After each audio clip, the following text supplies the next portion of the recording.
সুপ্রিয় দর্শক, আসসালামু আলাইকুম। আপনাদের সবাইকে স্বাগত জানাচ্ছি এখনকার আলোচনা। আপনাদের সঙ্গে আছি আমি সিরাজুল ইসলাম। দর্শক, বেশ কয়েকটা গুরুত্বপূর্ণ খবর নিয়ে আপনাদের সামনে উপস্থিত হলাম। এই খবরগুলো আপনাদেরকে প্রথমে শিরোনাম আকারে জানিয়ে দিচ্ছি, এরপরে মোটামুটি বিস্তারিত ব্যাখ্যা বিশ্লেষণ করার চেষ্টা করব। ইরানের আইআরজিসি জানিয়েছে, আমেরিকা এবং ইসরায়েলের বিরুদ্ধে যুদ্ধে জয়ের জন্য যে সমস্ত কার্ড তাদের হাতে রয়েছে তা এখনো সব উন্মোচন করেনি, সবগুলো এখনো প্রকাশ করেনি। এরপরে আইআরজিসি একদম পরিষ্কার করে বলেছে আজকে আবার যে কোনো পরিস্থিতির জন্য তারা সম্পূর্ণভাবে প্রস্তুত রয়েছে। ইরান বলেছে, মার্কিন প্রেসিডেন্ট ডোনাল্ড ট্রাম্পের কথাই যদি ইসরায়েল লেবাননে হামলা বন্ধ করে, তাহলে লেবাননে এতদিন যে বর্বরতা চলেছে তার জন্য আমেরিকার দায়ভাগ আছে।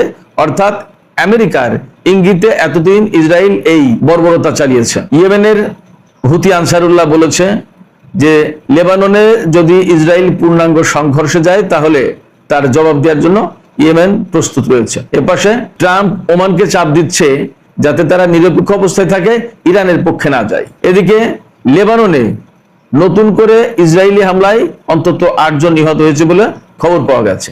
এপাশে মার্কিন পররাষ্ট্রমন্ত্রী মার্কো রুবিও বলেছেন, ইসরায়েল এবং আমেরিকা ইরানের বিরুদ্ধে দারুণভাবে যুদ্ধে সফল হয়েছে।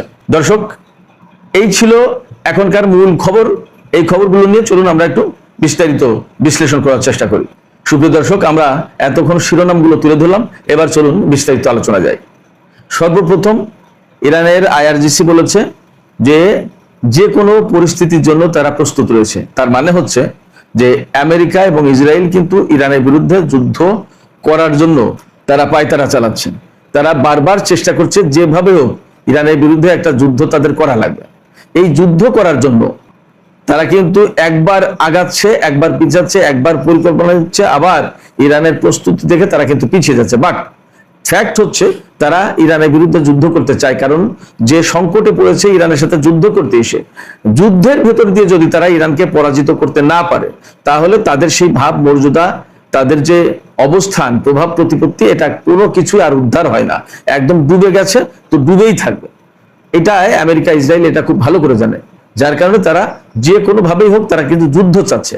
আবার যুদ্ধ করতে আসলে বিপদ, এই জন্য তারা চুক্তির কথাও বলছে, লেবাননকেও মার দিচ্ছে, গাজায়ও মার দিচ্ছে, আবার টুকিটাকি মাঝে মাঝে ইরানের উপরেও হামলা চালাচ্ছে, আবার বলছে না না যুদ্ধবিরতি আছে, যুদ্ধবিরতি আছে।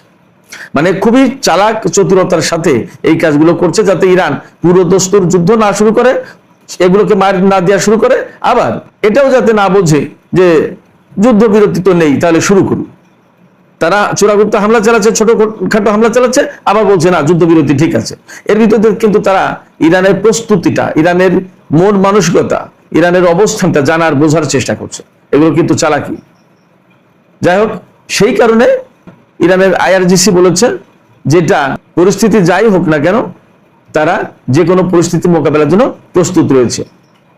তার মানে ইরান কোনো অবস্থাতেই দুর্বল না বা কোনো অবস্থাতেই ঘুমিয়ে থাকবে, ব্যাপারটা তা না। বরং তারা চাইছে এই মুহূর্তে যে আমেরিকা ইসরায়েল যদি যুদ্ধ করে যুদ্ধ, চুক্তি হলে চুক্তি। আমি সবসময় কথা বলে আসছি।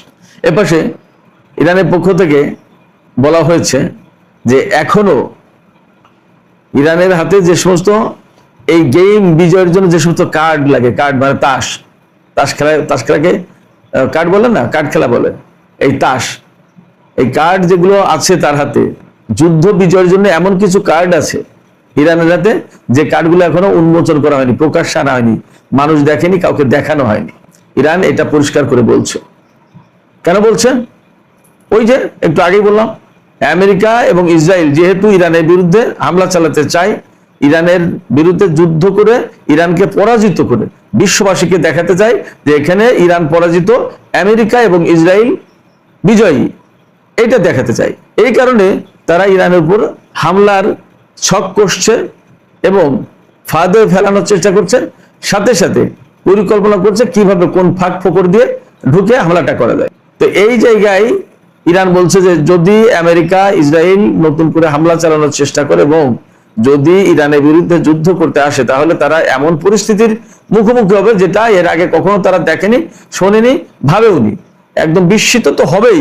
এবং এমন কিছু কার্ড আছে যে কার্ডগুলো আমরা আমেরিকা ইসরায়েলের বিরুদ্ধে আমরা বিজয়ী হওয়ার জন্য ব্যবহার করবো, সেটা এখন ব্যবহার করিনি, বেরই করিনি, প্রকাশ্যে আনিনি।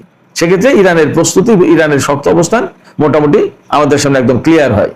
এপাশে লেবাননের হুতি আনসারুল্লাহরা বলছে যে ইসরায়েল এবং আমেরিকার ষড়যন্ত্রে যদি লেবাননের বিরুদ্ধে আবার নতুন করে বড় কোনো পূর্ণাঙ্গ যুদ্ধ শুরু করা হয় তাহলে তার জবাব দেওয়ার জন্য ইয়েমেন প্রস্তুত।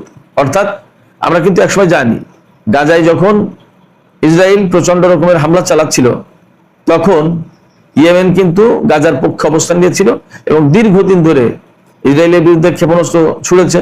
এপাশে লোহিত সাগর, বাব আল মানদেব প্রণালী, এই এলাকায় তারা কিন্তু ইসরায়েলের জাহাজ, আমেরিকার জাহাজ, ব্রিটেনের জাহাজ, ইসরায়েল অভিমুখী জাহাজ অর্থাৎ ইসরায়েলের দিকে যে জাহাজ যাচ্ছে সেগুলো বা ইসরায়েল থেকে যে জাহাজ বেরিয়ে আসে সেগুলোর উপর হামলা চালানোর চেষ্টা করেছে, হামলা করেছে। এবং লোহিত সাগর, বাব আল মানদেব প্রণালী, এডেন উপসাগর, এই এলাকাটা ইসরায়েলের জন্য এক ধরনের মানে ভয়ঙ্কর একটা জায়গায় পরিণত করেছিল, যেখানে আসতে ইসরায়েল ভয় পেত। এরকম একটা পরিস্থিতি কিন্তু তৈরি হয়েছিল। সেই ইয়েমেন এখন বলছে যে যদি ইসরায়েল লেবাননে পূর্ণাঙ্গ যুদ্ধ শুরু করে তাহলে ইয়েমেন তার জবাব দেওয়ার জন্য প্রস্তুত রয়েছে। এবার সে আরেকটা গুরুত্বপূর্ণ খবর আছে। আমরা সবাই জানি গতকাল মার্কিন প্রেসিডেন্ট ডোনাল্ড ট্রাম্প ইসরায়েলের প্রধানমন্ত্রী বেনিয়ামিন নেতানিয়াহুর বিরুদ্ধে ব্যাপক গালিগালাজ বকাবকি করেছে এবং অশ্রাব্য ভাষায় বলেছে। এমন এক রকমের খোঁটা দিয়েছে যে আমি যদি আপনার পাশে না থাকতাম তাহলে তো আপনি আজকে জেলে থাকতেন। সেক্ষেত্রে আমি কথা বলে আপনি শুনবেন না কেন? আপনাকে বলেছি আমি লেবাননের যুদ্ধ থামান, আপনি হামলা চালাবেন না। তারপরে হামলা থামিয়েছে। পরে আবার নেতানিয়াহু কিন্তু বলেছে আমরা আপাতত হামলা থামালাম, কিন্তু প্রয়োজন হলে আমরা আবার হামলা শুরু করব। এবং আজকে নতুন করে হামলায় 8 জন নিহত হয়েছে, সে খবর কিন্তু এসছে, আমরা পাচ্ছি। তো এই যে ডোনাল্ড ট্রাম্পের কথায় নেতানিয়াহু যে যুদ্ধ বন্ধ করলো লেবাননে গতকালকে, তা না হলে ইরান হামলা চালাবে বলেছিল, হুমকি দিয়েছিল। যার কারণে ডোনাল্ড ট্রাম্প নেতানিয়াহুকে মানে যার পর্যায় ব্যস্ততার সাথে দ্রুততার সাথে নেতানিয়াহুকে ফোন দিয়েছে এবং হামলা থামানোর কথা বলেছে। ইরান এখানে বলছে যে নেতানিয়াহু যদি ডোনাল্ড ট্রাম্পের কথায় হামলা থামায় তাহলে এতদিন লেবাননে যে বর্বরতা চালিয়েছে ইসরায়েল, সেই বর্বরতা চালানোর জন্য আমেরিকা ইসরায়েলকে উস্কানি দিয়েছে, আশকারা দিয়েছে, সাপোর্ট দিয়েছে, যার কারণে ইসরায়েল এইরকম বর্বরতা চালানোর সুযোগ পেয়েছে বা সাহস পেয়েছে। আর যেহেতু আমেরিকার উস্কানিতে বা সাপোর্টে ইসরায়েল লেবাননে এইরকম বর্বরতা চালিয়েছে, সেই জন্য এর দায়ভাগ আমেরিকাকে নিতে হবে এবং আমেরিকা এর জন্য অবশ্যই দায়ী। আমরা যারা বিশ্লেষণ করতে চেষ্টা করছি বা বিশ্লেষণ করি বা আন্তর্জাতিক যে সমস্ত বিশ্লেষক, তারাও কিন্তু একথা বলতে বাধ্য। আমরা তো সবাই জানি, আমি যদি কাউকে বলি যে তুমি এই কাজটা করো না, তুমি এখানে থামো, আর সে যদি সেখানে থেমে যায়, তার মানে ধরতে হবে যে সে আমার কথায় উঠা বসা করে, সে আমার কথায় উঠে বসে এবং আমার কথায় চলাফেরা করে, আমি যা বলি তাই শোনে। ব্যাপারটা যদি তাই হয় তাহলে তার অনেক কিছু, যে ব্যক্তি আমার কথায় উঠে বসে, আমার কথায় চলাফেরা করে, সে ব্যক্তির অনেক কিছুর সাথে কিন্তু আমি জড়িত, এটা স্বাভাবিক, এটা একদম সাধারণ যুক্তির কথা। আইন দিয়ে বোঝার কোনো জিনিস নেই, আইন দিয়ে বোঝার কোনো প্রশ্ন নেই। তো যখন আমার কথায় কেউ যদি ওঠা বসা করে, চলাফেরা করে, তাহলে তার কর্মকাণ্ডের দায়িত্ব যেহেতু আমার, অতএব আমি দোষিত। এই জায়গায় ইরান সেই চুক্তিটাই তুলে ধরছে যে ডোনাল্ড ট্রাম্পের কথায় যেহেতু নেতানিয়াহু লেবাননের যুদ্ধ বন্ধ করেছে, তার মানে হচ্ছে তাহলে এতদিন যে বর্বরতা চালিয়েছে সেটা আমেরিকার ইঙ্গিতেই ইসরায়েল এই কাজ করেছে, এই বর্বরতা চালিয়েছে। যুক্তিটা লঙ্ঘন করার বা ইগনোর করার, উপেক্ষা করার আসলে সুযোগ আমি একটা খুব বেশি দেখছি না। এই প্রেক্ষাপটে ইয়েমেনের যোদ্ধারা যে হুমকি দিল যে যদি ইসরায়েল লেবাননে আর বড় রকমের হামলা চালায় তাহলে কিন্তু তার জবাব দেওয়ার জন্য প্রস্তুত লেবানন। এর মানে হচ্ছে মোটামুটি একটা আবহ তৈরি হয়েছে এখন যে ইসরায়েল যদি লেবাননে এই বর্বরতা চালায় তাহলে মধ্যপ্রাচ্যের যে সমস্ত প্রতিরোধকামী সংগঠন আছে তারা সম্মিলিতভাবে ইসরায়েলের বিরুদ্ধে যুদ্ধে জড়িয়ে যেতে পারে। আর এই সমস্ত প্রক্সি ফোর্স যদি ইসরায়েলের বিরুদ্ধে যুদ্ধ জড়িয়ে যায় তাহলে এমন সম্ভাবনা যথেষ্ট যে ইরান এই যুদ্ধে নেতৃত্ব দেবে এবং এই যুদ্ধে ইসরায়েলের বিরুদ্ধে খুব শক্ত জবাব দিতে ময়দানে নেমে যাবে।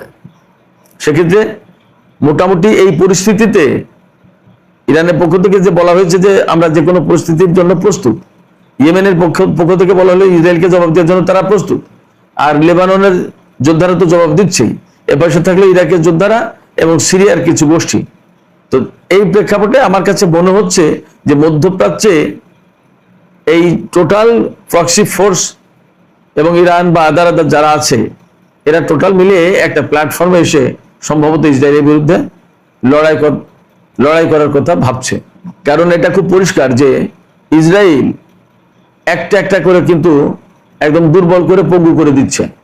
হামাস, গাজার যে প্রতিরোধকামী যোদ্ধা গোষ্ঠী, তাদেরকে কিন্তু একেবারে প্রচন্ডভাবে দুর্বল করে দিয়েছে। এপাশে ইরানের গুরুত্বপূর্ণ সর্বোচ্চ নেতা থেকে শুরু করে গুরুত্বপূর্ণ নেতা, সামরিক কর্মকর্তা, কমান্ডার, বিজ্ঞানী তাদেরকে হত্যা করেছে এবং ইরানের যথেষ্ট ক্ষয়ক্ষতি করেছে। ও পাশে লেবাননে গুরুত্বপূর্ণ তাদের যে মহাসচিব হাসান নাসরুল্লাহ থেকে শুরু করে গুরুত্বপূর্ণ বহু নেতাকে হত্যা করেছে এবং তাদের অবকাঠামোর উপর একের পর এক হামলা চালিয়ে ধ্বংস করে যাচ্ছে। এদিকে ইয়েমেনের গুরুত্বপূর্ণ 35-36 জন নেতা, সংসদ সদস্য, মন্ত্রী এদেরকে হত্যা করেছে এট এ টাইম ইসরায়েল। তো সবকিছু মিলে দেখা যাচ্ছে প্রত্যেকটা দেশে প্রত্যেকটা ফোর্সের ভেতরের গুরুত্বপূর্ণ ব্যক্তিদেরকে কিন্তু হত্যা করে ফেলেছে ইসরায়েল। এই পরিস্থিতিতে কি দাঁড়ায়? এই পরিস্থিতিতে যা দাঁড়ায় সেটা হচ্ছে ইসরায়েল কিন্তু ফাইনাল গেম খেলার একটা চেষ্টা করবে। তো ফাইনাল গেম খেলার যখন চেষ্টা করবে তখন তার বিপরীতে যারা এই প্রতিরোধকারী সংগঠনগুলো আছে এবং ইরান, তাদের কিন্তু এখন ঘুরে দাঁড়ানো এবং একটা ঐক্যবদ্ধভাবে ইসরায়েলকে মোকাবেলার মনে হয় প্রশ্ন এসে গেছে। সেই পরিস্থিতিই তৈরি হয়েছে। আমার কাছে মনে হচ্ছে ইরানের পক্ষ থেকে যে বলা হয়েছে যে কোনো পরিস্থিতির জন্য আমরা প্রস্তুত, আমার মনে হয় যে মধ্যপ্রাচ্যের এই নতুন সিনারিও, এই পরিস্থিতি মোকাবেলার জন্য প্রস্তুতির কথা তারা জানিয়েছে। এবং গতকাল কিন্তু ইরান বলেছে যে নতুন ফ্রন্টে যুদ্ধ হবে প্রয়োজনে।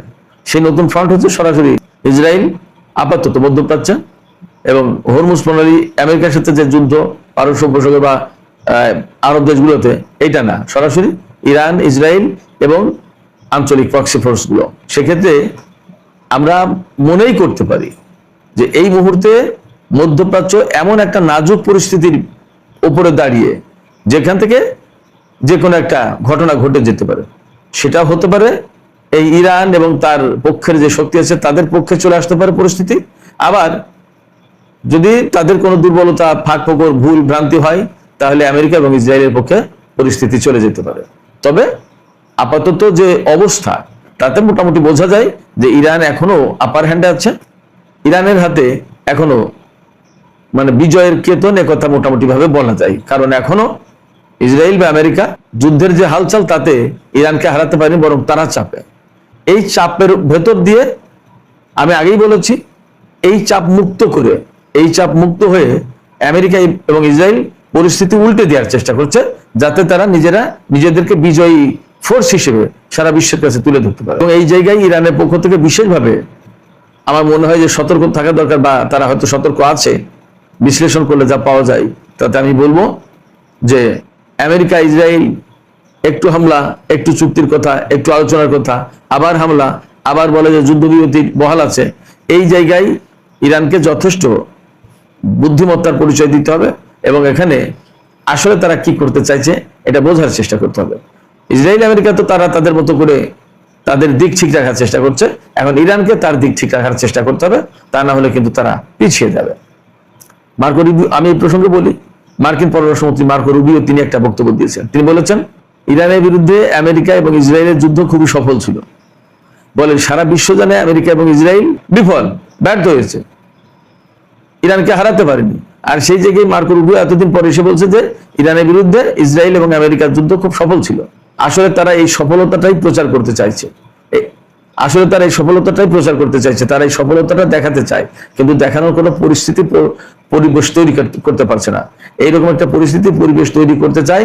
এর জন্য একবার আলোচনার কথা, আবার মাঝে মাঝে যুদ্ধের কথা। তারা কিন্তু দিশা পাচ্ছে না। ইরান যে অবস্থায় আছে, that was the best position. এই অবস্থায় থেকেই যদি ঠিক মতো মোকাবেলা করে যেতে পারে, তাহলে আমার মনে হয় যে ইরান আপাতত যে লক্ষ্যে যেতে চায় সেই লক্ষ্যটা পূরণ হবে। এখানে একটা কথা আমি আপনাদেরকে বলি, আমি যে দীর্ঘদিন যাবৎ বলে আসছি যে চীন এবং রাশিয়ার স্বার্থেই ইরানকে টিকিয়ে রাখতে হবে। আজকে দেখলাম একটা লেখায় যে ব্রাজিলের খুব বিখ্যাত একজন প্রফেসর, পলিটিক্যাল সায়েন্স বা ইন্টারন্যাশনাল রিলেশনস মনে হয় বিশ্লেষণ করে, এই প্রফেসর পেপ তিনি বলেছেন যে চীন এবং রাশিয়া তাদের প্রয়োজনেই ইরানকে টিকিয়ে রাখবে এবং ইরানকে সাপোর্ট দিতে হবে। ভালো লাগলো এই যে আমি একটা সাধারণ ক্ষুদ্র মানুষ, আমি যে বিশ্লেষণ এতদিন আমার মতো করে করে আসছিলাম, এখন দেখছি আন্তর্জাতিক বড় বড় বিশ্লেষকও সেই কথাই বলছেন। তাতে বুঝলাম যে না, যা বলেছি মনে হয় খুব খারাপ বলিনি, ঠিকই আছে। তো যাই হোক, সুপ্রিয় দর্শক, আমি এখনকার আলোচনা এখানে শেষ করতে চাই। তো যে পরিস্থিতি, তাতে কি আপনাদের মনে হচ্ছে যে আসলে চুক্তির আড়ালে আমেরিকা বারবার ইরানের বিরুদ্ধে যুদ্ধেরই ছক কষছে, কিন্তু সুযোগ করে কুল পাচ্ছে না বলে এই যুদ্ধটা করতে পারছে না, কিন্তু সুযোগ পেলে ঠিকই বড় রকমের হামলা চালাবে এবং যুদ্ধ করবে? আপনাদের কি এমনই মনে হচ্ছে, নাকি আপনারা ভিন্নভাবে দেখছেন বর্তমান প্রেক্ষাপটকে? আপনাদের মতামত কমেন্টে জানাতে পারেন। আর ভিডিও ভালো লাগলে লাইক, কমেন্ট, শেয়ার করবেন এবং চ্যানেলটি সাবস্ক্রাইব করে সাথেই থাকবেন। দর্শক, আপনাদের সবাইকে অনেক অনেক ধন্যবাদ। আল্লাহ হাফেজ।